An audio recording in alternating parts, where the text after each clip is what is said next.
Made in India. Made in India വലിയ പ്രശ്നമൊന്നുമില്ല. അതിന് ഇതിന് അധികം പ്രൈസ് ഒന്നുമില്ലല്ലോ. പ്രൈസ് 200 രൂപ. 200 രൂപ ഉള്ളൂ സാധനം. Light weight.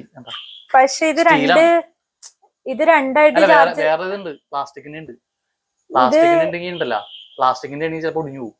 ഇത് മെയ്ഡ് ഇൻ ഇന്ത്യ ആണ്. അത് മാത്രമല്ല സ്റ്റീലാണ്. അതല്ല, ഇത് നമ്മുടെ ബൈക്കിനും ടൂ വീലറിനും ഇത് ചെയ്യാൻ പറ്റില്ലേ? ടൂ വീലറിനൊന്നും അടിക്കാൻ പറ്റില്ല. ടൂ വീലറിനും അല്ല, അപ്പൊ ടൂ വീലറിന്റെ ആണെന്നൊക്കെ അന്ന് അതിനകത്ത് പറയണ്ടായില്ല. മേളത്തെ ചാർജിങ്ങിന്റെ ആ ഇത് കേട്ടണ ടൂ വീലറിന് അത്യാവശ്യം വേണമെങ്കിൽ ചിലപ്പോ അടിച്ച് കയറ്റായിരിക്കും. പഞ്ചറായിക്കാൻ ഇത് ഫുള്ളായിട്ടൊന്നും അടിച്ച് കയറൂലത്. ഇതല്ലേ ഇത് തന്നെ നമുക്ക് ഇത്തിരി ചാർജ് അല്ല, ഇത് കയറി കഴിഞ്ഞാൽ നമുക്കൊന്ന് ചവിട്ടാനായിട്ട് ഭയങ്കര ബുദ്ധിമുട്ടാണ്. അതിലൊന്നും അത്ര വലിയ ഭയങ്കര പ്രശ്നമാണത്. അന്ന് കഴിഞ്ഞ പ്രാവശ്യം നമ്മളെ വണ്ടി പഞ്ചറായപ്പോ ഈ മറ്റേ ഇവന്റെ കൂട്ടുകാരനെ വിളിച്ചിട്ട് അവന്റെ ഈ ഇത് വെച്ചിട്ടാണ് കൊമ്പ് വെച്ചിട്ടാണ് ഞാൻ അടിച്ചു നോക്കിയത്. പക്ഷെ കയറിയില്ല.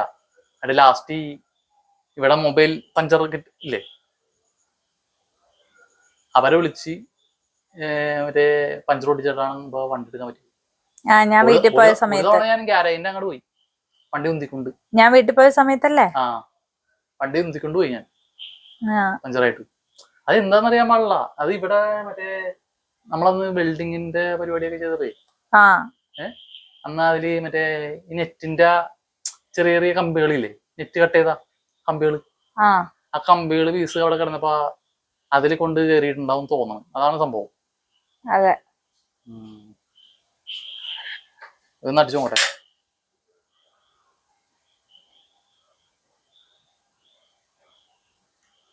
ഏറ് ചെറുതായിട്ട് കുറവുള്ളൂ, എന്നാലും അടിച്ചിടാം. അറിയണ്ടല്ല, നമുക്ക് ഓടിക്കാനായിട്ട് ഭയങ്കര സിമ്പിൾ ആയിരിക്കും ഏറുണ്ടെങ്കിൽ.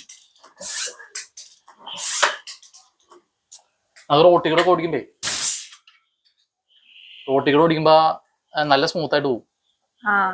ഇത് അത്യാവശ്യം വരുന്നുണ്ട്, കുഴപ്പമില്ല.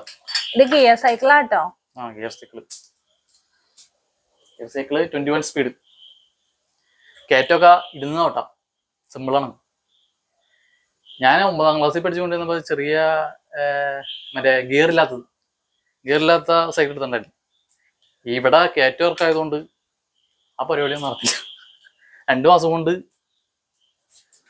കഴിഞ്ഞപ്പോ വീടിന്റെ പുറകേലായിരുന്നു സൈക്കിൾ ഇരിക്കുന്നത്. സൈക്കിൾ അവിടെ ഇരിക്കാൻ തുടങ്ങിയിട്ട് മഴയും വെയിലും കൊണ്ട് മണ്ണിൽ പൂണ്ടുപോയി കിടക്കണായിരുന്നു.